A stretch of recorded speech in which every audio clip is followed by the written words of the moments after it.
Depuis le 6 février, la friche de la Belle de Mai accueille l'exposition Ostkreuz. Elle présente le meilleur des 25 ans de l'agence allemande à travers 250 tirages autour de thématiques variées. Il a des portraits, il a des photos de voyage, il a des paysages, c'est vraiment très très différent. Il a plusieurs photographes qui travaillent avec de Polaroid, d'autres avec Fine Art, il a des photographies en noir et blanc. J'ai énormément de retours positifs et j'ai l'impression qu'au niveau du public, au niveau du chiffre, c'est plutôt un succès. Le succès de cette exposition s'explique entre autres par le fait qu'elle s'adresse à tous, photographes confirmés comme non initiés. Je ne fais pas du tout de photographie.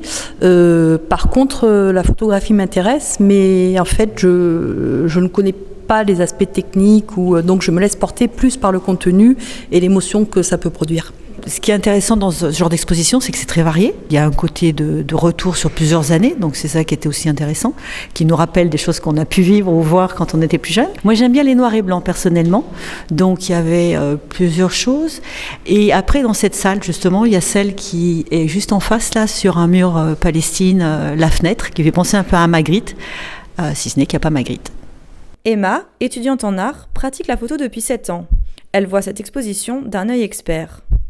Je connaissais l'organisme donc Ostkreuz, qui est comme Magnum en France en fait, sauf que c'est la même chose en Allemagne. Et du coup, ça m'a intéressée de venir, puisque comme je fais de la photo... Alors, il y a 2 tableaux qui m'ont particulièrement plu dans cette exposition, donc de Huttmeller et Werner Mahler. Elles sont assez poétiques, mais elles reflètent quelque chose de triste. Je trouve ça beau, tout simplement. Des clichés à voir et à revoir jusqu'au 10 avril.